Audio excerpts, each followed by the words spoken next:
Welcome to MarathonJourney.com v2.46,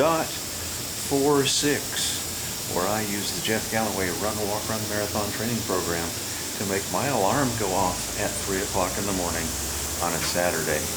Yes, it's Saturday morning. It's time for a long run. 15 miles is what we're shooting for today.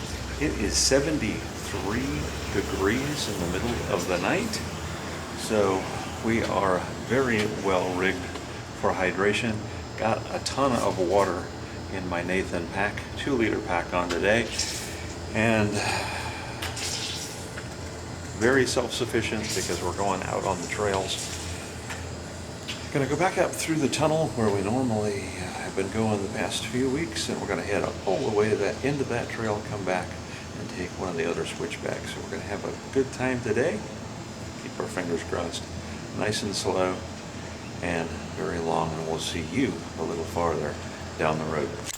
A little hard to see because it's dark, but we're coming up to the tunnel. You guys have seen it before, so I'm going to show you again. Well, we've made it to the end of this trail. We are at the scour area directly across from the spillway of Oroville Dam. And this is where the water blasts across, eats out clear down to the bedrock, and leaves this rather Mars-like scape. And we're clear across the river, and the water comes down with such force that it blasts clear into this hillside, and on the opposite bank just strips everything. Time to go run the other way. See a little bit farther down this rugged trail.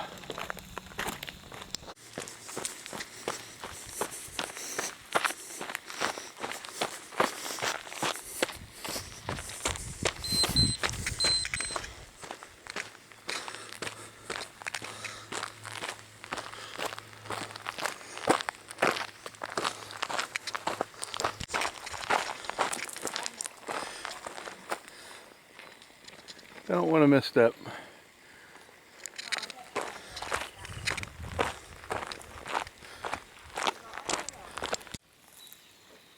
Always good advice to heed.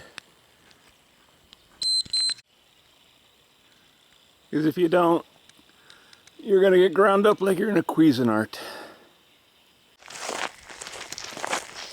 Looks a little bit like Rivers of America in the Magic Kingdom.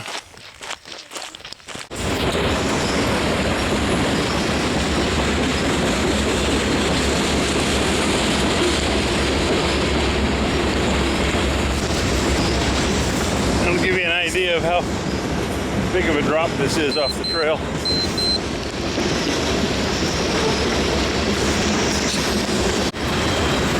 And the trail eventually winds down to the railroad tracks where you're next to the train.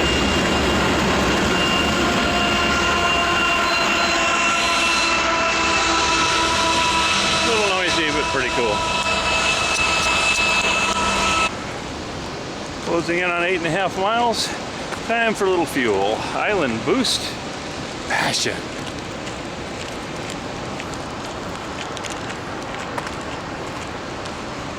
Much easier to get down than gels. Island Boost.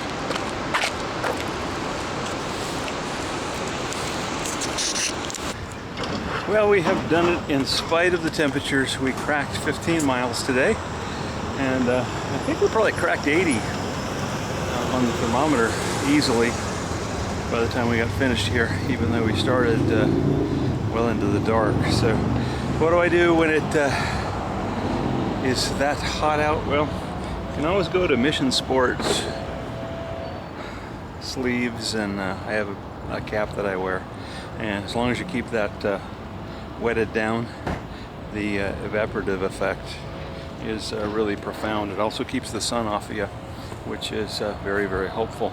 The other thing is I've got 2 liters in Nathan hydration vest in here.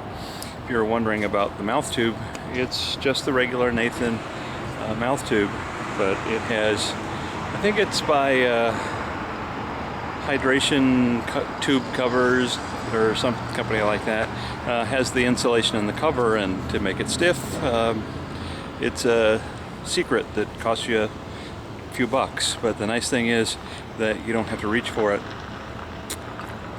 It's always there, and when it's hanging down it drips. When it's up like this it doesn't, and every little bit helps. Well, got through it, and we're on to a nice recovery week. Gotta go home because it's scheduled to be in the 100 and teens. So we're gonna shower up and then huddle up where it's cool. Wherever you are in the country, whether it's hot, whether it's cold, do what you need to do in order to get that training in. Put one foot out the door. Go out and go for a run. If you do that, we'll be seeing you out here on the road.